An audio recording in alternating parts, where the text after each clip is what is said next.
Hey, what's up, everybody?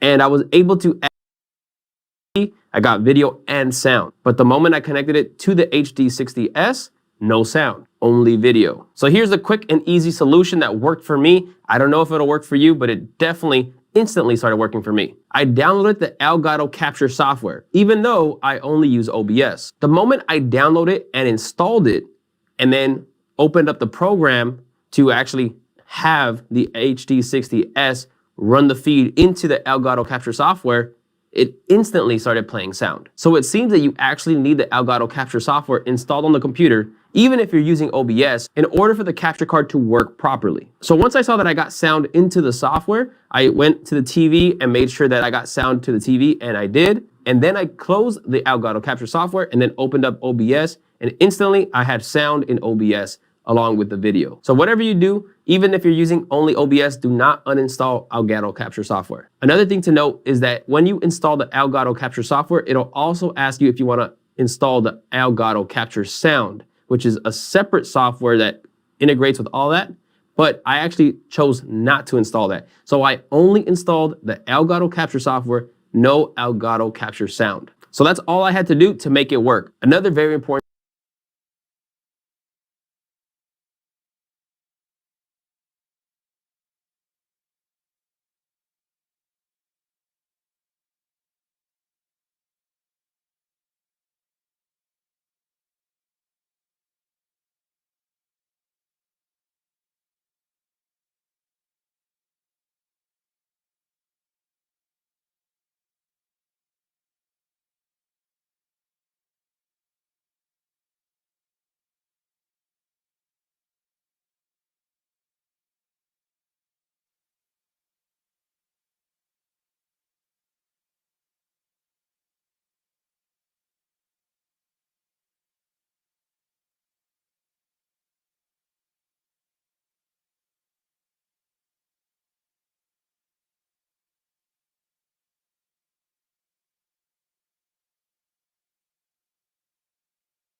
Test. 1, 2, 3. Test.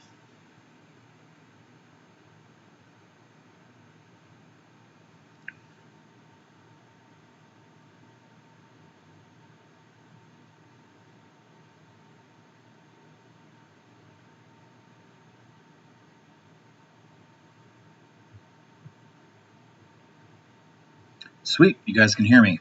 It's Anthony from Maize and Brew. I'll be on later. We will be doing a live podcast, myself and Luke, but have to love an awkward stream with no sound. So here I am doing play-by-play. So if you guys have questions in the chat, feel free to send them away. We'll hang out, have a good time while we're watching fake football.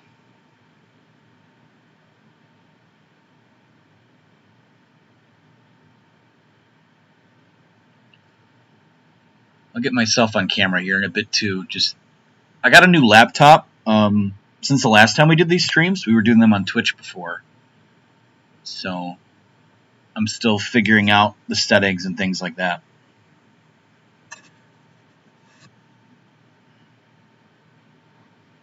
CFB Addict, good to see you. The M-Turf, good to see you. Boostamin, good to see you. Jenny Carroll, hello.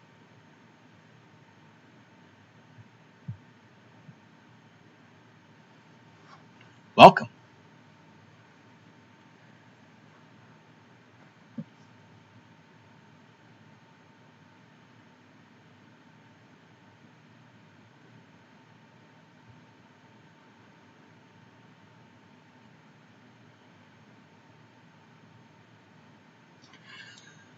The M-Turf asks in the chat, will Michigan go into the last week of the season playing for anything or another down season? That's a good question. Ideally, you're playing for... What's the expectation? I mean, I know, to me, it's a successful season is that, first of all, you have to beat Ohio State. We haven't seen that happen yet. But you get to that final week with a trip to Indy on the line, which I think has happened twice. you're setting yourself up for something. I don't know if I see it with this group. I honestly can't say I've seen anything from this group. Like this, we didn't watch spring practices. There wasn't an open spring game. So honestly, I mean, to be frank with you, and we know the guys that are on the team and what they did, and a lot of them played last year, but this is probably the most extended look I've had at this roster at this point, is this little game stream here. So I tend to think they're probably an 8-win football team, ? But we'll see what happens.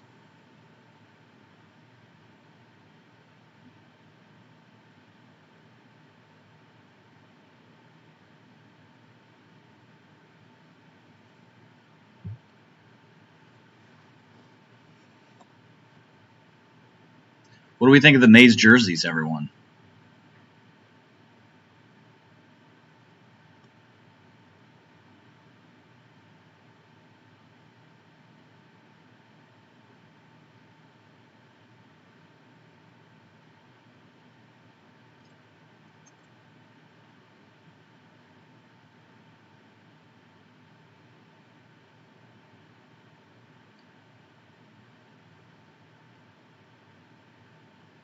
Well, can't have that.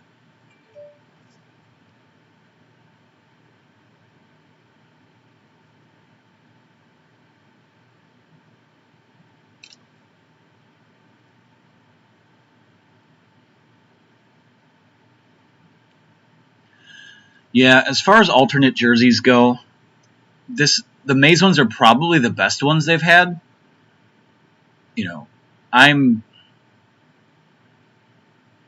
Michigan has one of the best uniform combos, not just in college sports, but all of sports. So I'm not crazy about any alternatives for them. But I'm not kidding, everything that Adidas put out there was absolute garbage. None of it looked cool. So Maize, yeah, it's fine. I don't hate the white on whites on the road. I do wish they'd bring Maize pants back, though. They're just kind of bland. They don't do much for me.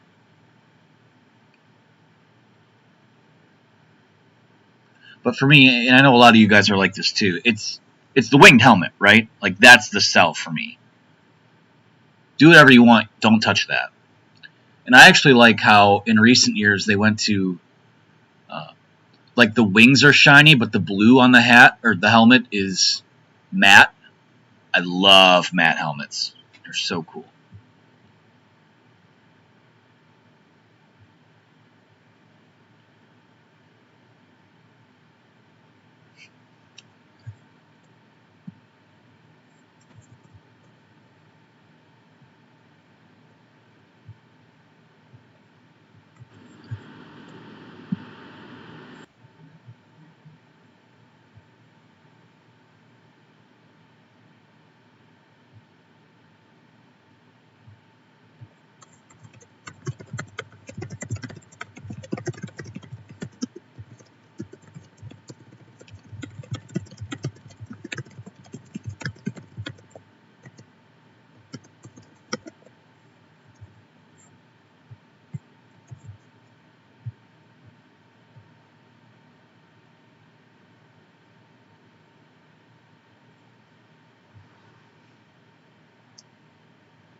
CFB Addict asks, how did you pick overalls for the freshmen?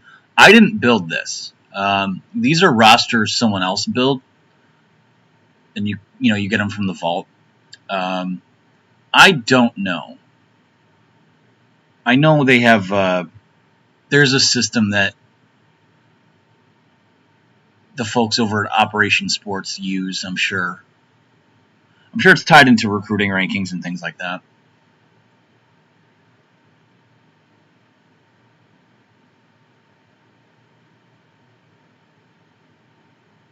Yeah, I'll be honest. I think I'm ready to see the Maize jersey again. just for one game maybe.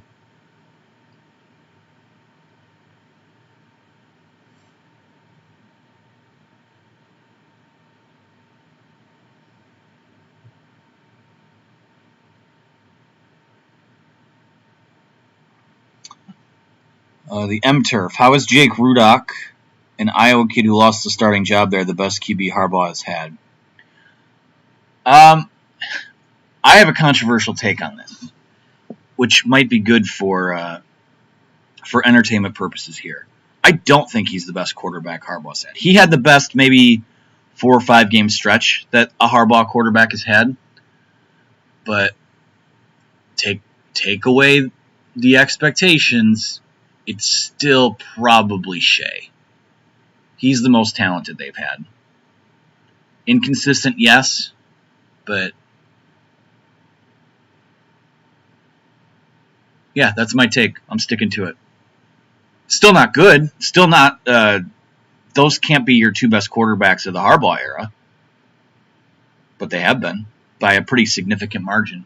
You know what though? Even maybe better than 2 of them. When Wilton Speight was healthy, I'm not saying they win that Ohio State game in 2016, but if he's healthy, I'll say it. Why not? Yeah, I think they win that game and go to Indy. He was never the same after that injury at Iowa. So, but that's the thing. So, the 3 best quarterbacks that they've had were not recruited out of high school by Jim Harbaugh. That's the concern to me. Is I don't think the plan was for Zach Gentry ever to be a quarterback, and obviously he went to the NFL as a tight end, so that worked out for him. Yeah, I'm working on audio levels here. Just a sec.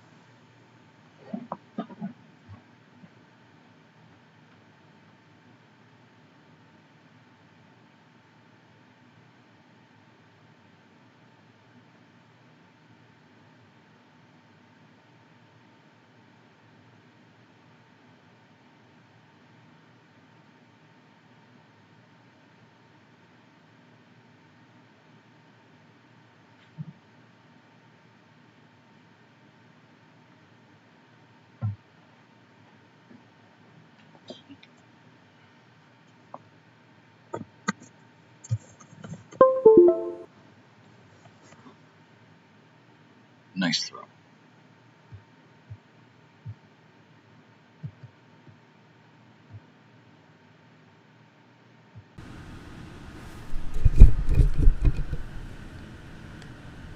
All right. That should be better, hopefully.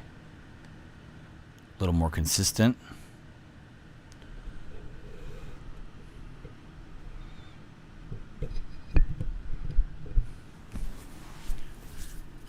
So, Maize team kind of taking it to the blue team here.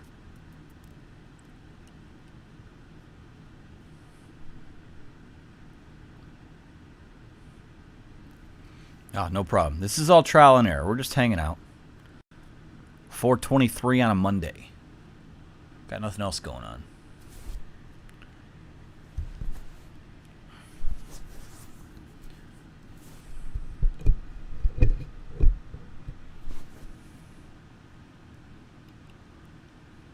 I was talking about quarterbacks before I split for a sec. I'll get it back. Hold on.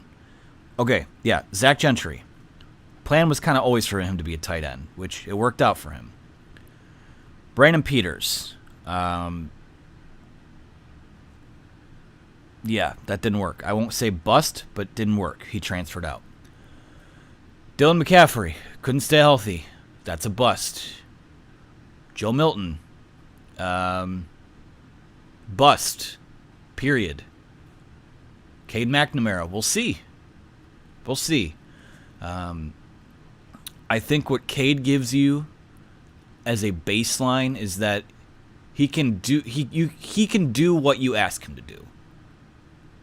I think he can read a defense. Now, I don't know. He can make the throws. I just don't know if you need him to zip one in a tight window, like that pass right there. I don't know yet if he's that guy. But I think that he can be somewhere, like, I think that Cade could be, like, Rudock-esque. I do.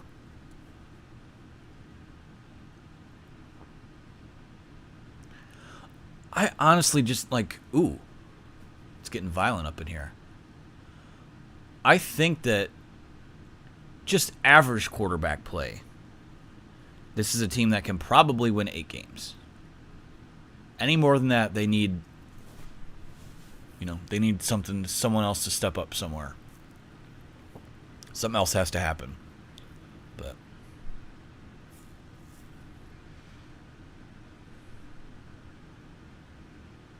ooh.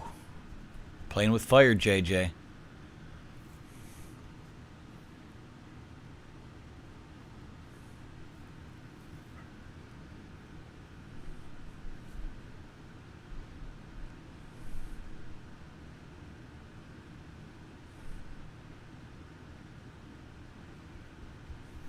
You know what annoys me the most about this team this year, I think, or really just how the program is operated, is that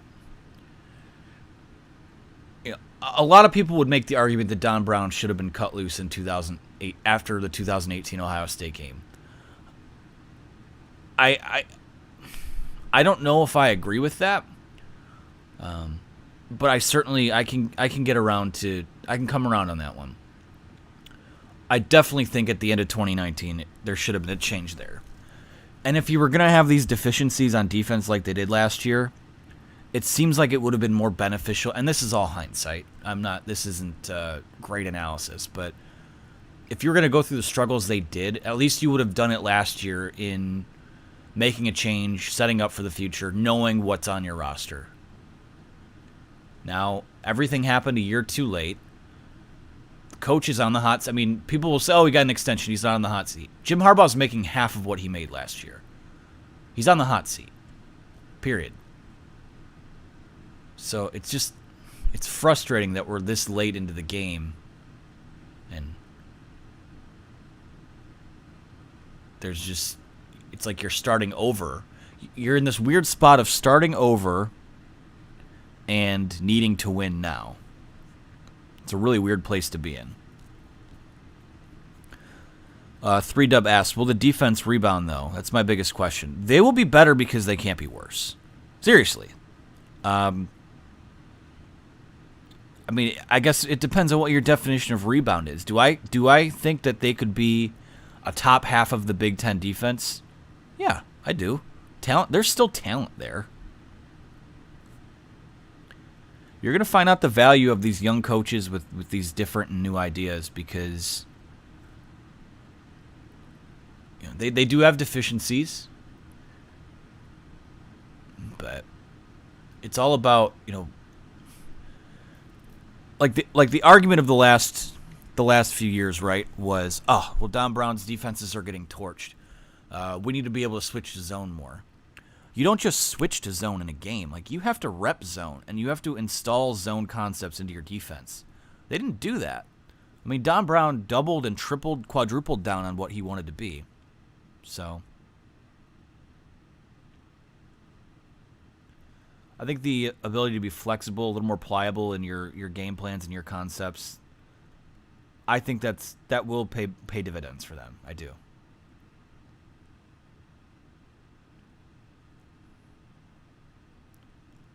Well, I'll tell you what. I know they don't decide the starting quarterback battle via a random PlayStation 3 sim in early June, but one guy looks a lot better than the other one does right now, and it's not the experienced fella.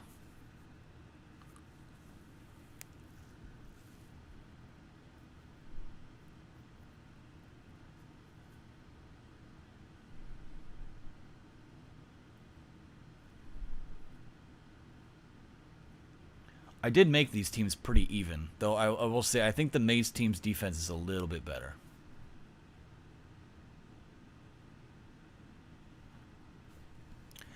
Yeah, CFB Addict, he says they sliced his salary and buyout so he would be easy to replace, but they're not rushing into the hire of our next coach. I love the moves and hires made this offseason.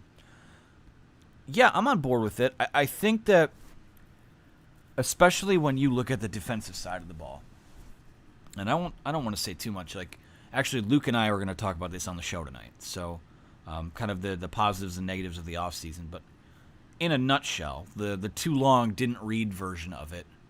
We don't need to see all this. Well, I guess we do. Never mind. There we go. Is that I like that they got younger, and even in the recruit, I think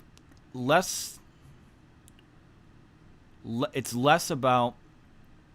I mean, the assistant coaching hires are what they are. Jim Harbaugh was given an extension that is really kind of security on paper only. So this is what they did is better to me than going out and getting Jim Leavitt or some old retread guy to run your defense. Someone like a Bob Shoop type would have been. So I'm cool with rolling the dice on the younger guys. I think where it's more paying dividends is how the recruiting department is structured now. I think that there is, not throwing anyone under the bus, but things feel a lot more organized on that front. You can read those tea leaves for what they are. And they're filling it with young, up-and-coming people in the profession, on the analyst side of things, on the assistant coaching side of things, on the administrative side of things. It seems like they're positioning themselves for where college football is going next. In terms of name, image, likeness, the vibe that works in getting guys to want to come to your school. Problem is, the admissions department doesn't do that. So that's why Xavier Worthy is going to be a Longhorn now.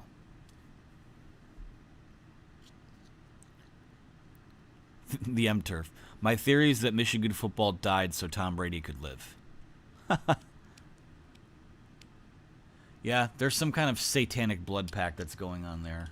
So somehow Ohio State football's involved too.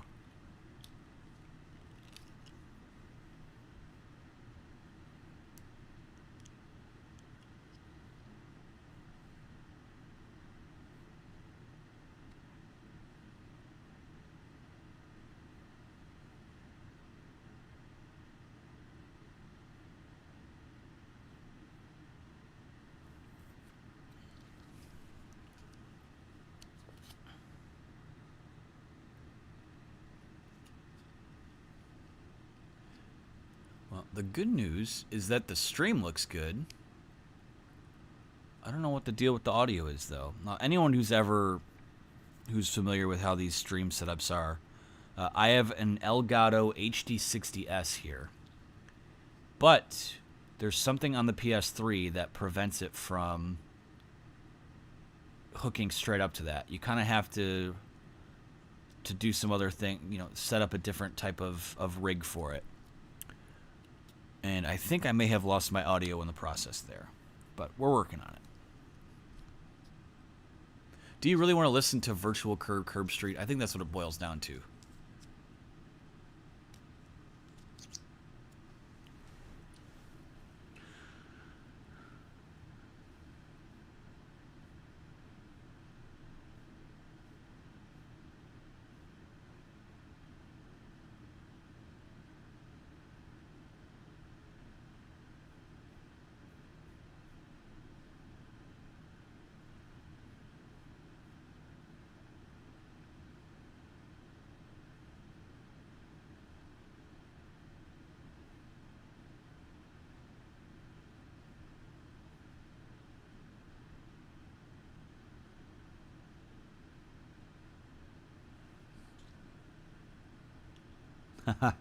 Three Dub says yes for the nostalgia.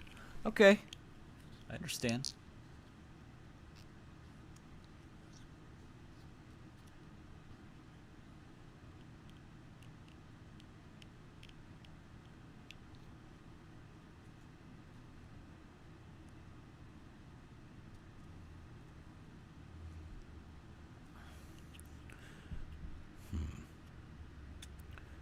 M-Turf. The worst Michigan football moments in recent history. His nominations: number 1, JT was short. Number 2, App State. 3, he has trouble with the snap. 4, losing to Indiana for the first time since the Reagan administration.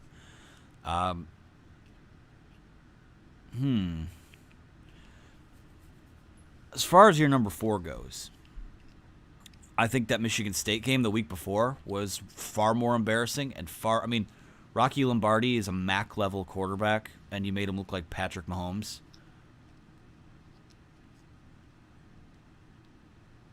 I'm trying to think of what else. I mean, this one doesn't get talked about a ton because it was the week after App State, but almost, I mean, just another gut punch that followed was the Oregon game that next week. Just got absolutely sandblasted at home by, I believe, Dennis Dixon and Jonathan Stewart. Trouble with the snap was bad. Obviously, you're not going to get any argument from me there. I still think Toledo was a bad one. Oh, God. I still think App State's number 1. JT was short, and I know I won't make any friends here saying this. Like, it was a 50-50 call. I don't think it was so clear one way or another. I know there's Zapruder film, and that was just like cosmic fuckery is the best way I can put that. Sorry for the language. App State was bad. Toledo was bad. I'm trying to think of anything else. Some repressed memories here. That 2014 Minnesota was really bad.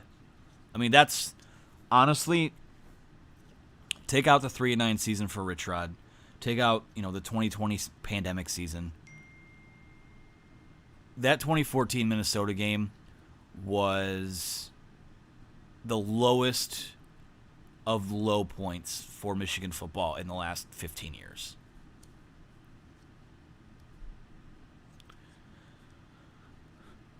Three dub. Didn't we almost lose to UMass? Yeah, there have been a lot of close calls in there. Army was one. I think they had a tight one against Air Force, I want to say. I remember UMass was one. Akron was at the goal line stand. Michigan needed to win that game. So there have been some bad moments in the Harbaugh era, but I can honestly say nothing outside of trouble with the snap. JT was short. I mean, that was more unfortunate than like worst moment. Things are still better now than they were 8 or 9 years ago, but that could 2020 changed a lot of the way we see a lot of those things. And anyone who listens to those podcasts, yeah, you know how I feel about that. And if you don't, join us later, 7:30 p.m. Eastern. Luke Giardi, Anthony Broom. Brewcast. Dynamic duo.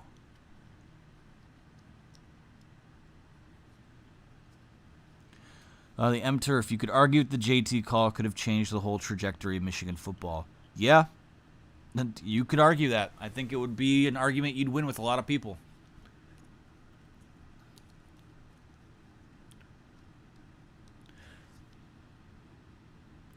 You know what, though?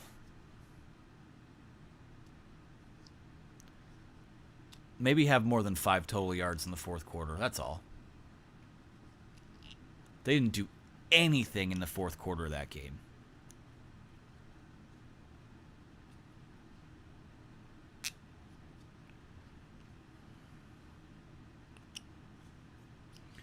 CFB Addict says you guys should start at 6:30. Our schedule kind of is what it is right now. Luke works. Believe it or not, I work. I am working. I don't know how to think. This might be the last live pod we do for a while. I'll be on vacation, and we're working on getting some time away. And I don't think it's any secret we have a third co-host to replace. So at some point we might just take some time off and recharge the batteries, whatnot.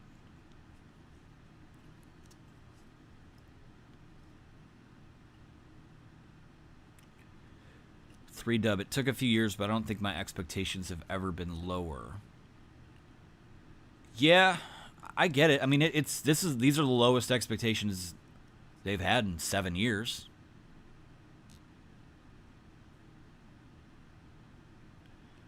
I mean, it feels similar in a lot of ways. I mean, it feels like the start of a new... Oh, we got a long touchdown here? No, not quite. It feels like year one all over again, except your coach is the same, and I don't know if that fire is there.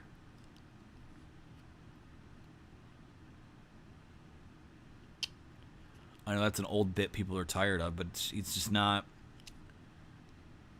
I've been with this site for 7 years. Jim Harbaugh's been in Michigan for 7 years. All I've ever known is him. He's just not quite that...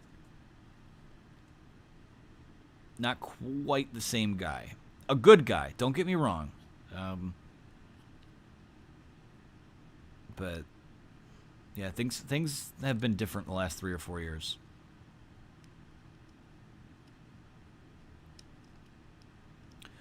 The M-Turf. Michigan's in serious danger of becoming the Lions. Nobody will care unless they have an up year. The Lions are one of the worst organizations in the history of sports, period. Michigan has history. Michigan has pedigree. Michigan has legacy, has traditions. The Lions don't have any of that. So if you want to make the comparison that, Oh, and also, my dad and my uncles were Lions season ticket holders for almost 30 years. People care about the Lions in the state of Michigan. Now, if you want to say they are going to become a team no one cares about, maybe the Pistons. No one really gives a shit about basketball in the state of Michigan for some reason. But no, when you're out of the, I get it. I get the sentiment behind it. When you're out of the game, I mean, it's been 15 years since longer. It's 2021. It's been 17 years since they've won a Big Ten championship. Like there are kids they are recruiting right now that were, they were fetuses the last time that Michigan truly was winning Big Ten titles and competing at a high level. So, and you guys know what's going to happen. Like, they're going to start off 3-0, 4-0, whatever it is. Everyone's going to be back on board. It's going to happen. That's how fans are. That's how we are.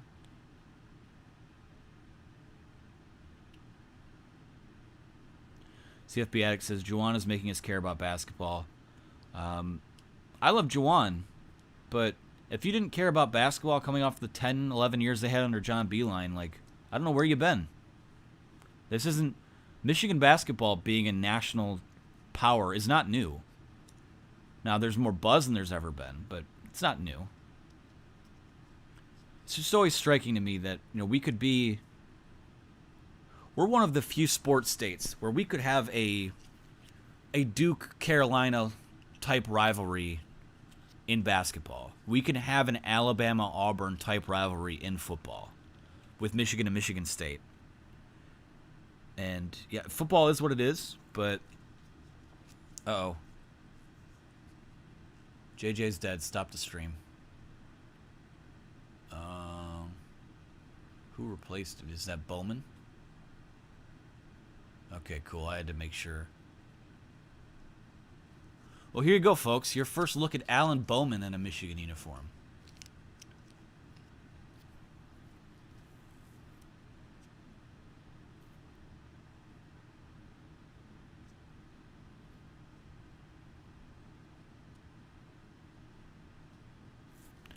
No, I get it, CFB. I've always loved basketball too, but the basketball school jokes have been going, not jokes, the take, whatever you want to call it. People have been saying that for like 5 or 6 years. It's longer than that, 7, 8, 9 years. I'm not, I agree. Right now, it's a basketball school.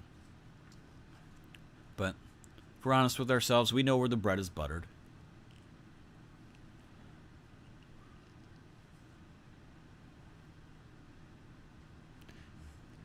Just a damn good athletic school in general.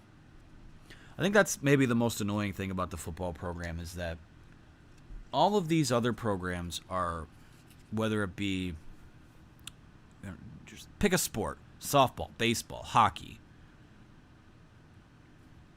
you name it, tennis, soccer, wrestling, I don't know. Everyone competes for Big Ten championships. And when they don't, changes are made. It's amazing to me that don't let anyone tell you, like, this is where don't let anyone tell you that Michigan doesn't have what it needs to compete for Big Ten titles. It has the resources, you recruit well enough. Yeah, there are the cheaters out there, I get it, but, I mean, to be able to lock yourself into one, just 1 year out of nowhere.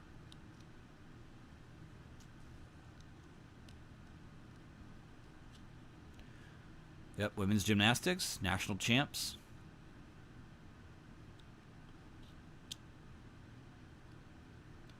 Baseball's in the College World Series. I don't think people realize how hard that is to do, let alone make, or not the college. They were in the NCAA tournament. They made the College World Series a few years ago.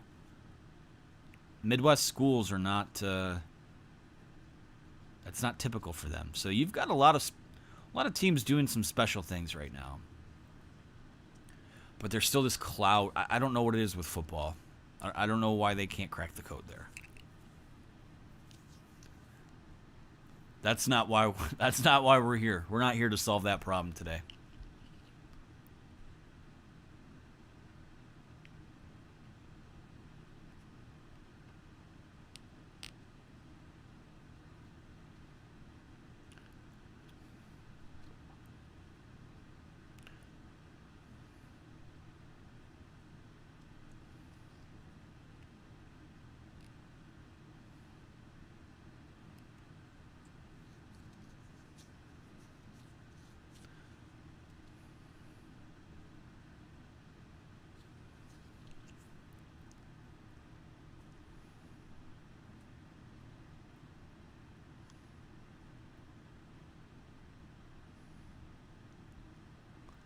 Well, the good news is that J.J. McCarthy looked good.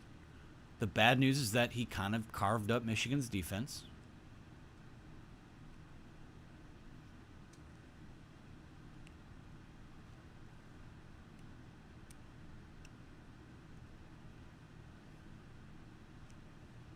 Textbook clock management here. Love to see it.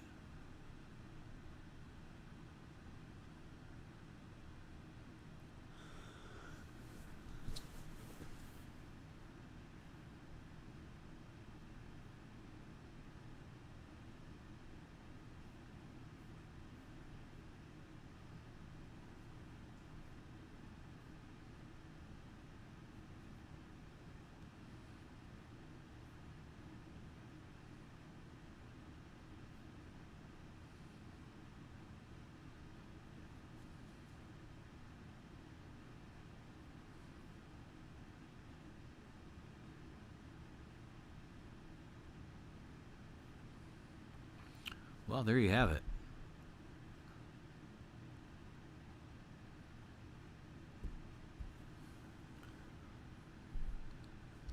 Congratulations to the Maize team.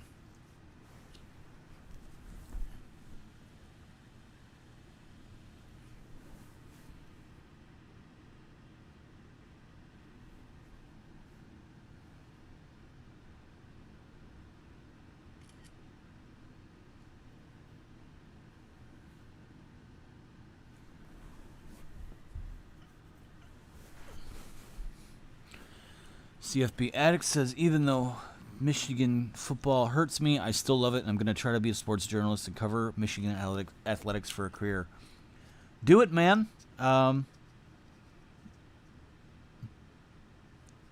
It's a grind, but you know what? It's worth it. Speaking to someone who does it full time. So. All right, well, I'm going to cut this stream off. Actually, we'll go through stats here real quick.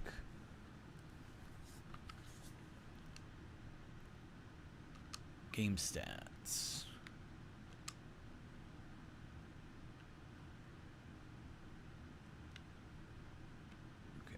it for both of them. So for your losing team, Cade McNamara, 16-24, 203 yards. I mean, the fellas just couldn't get anything going.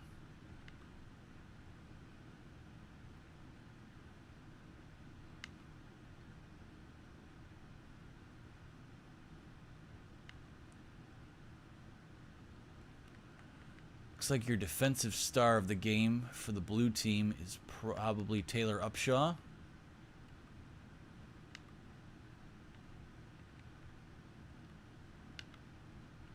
There you go, J.J. McCarthy.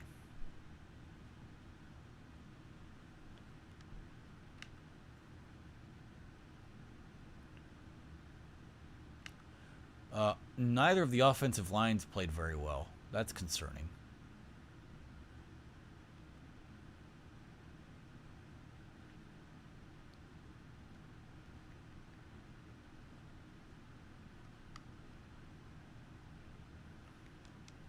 All right, well, that's enough of me. You guys take it easy. We'll talk to you at 7:30 this evening on the Brewcast. So talk to you soon.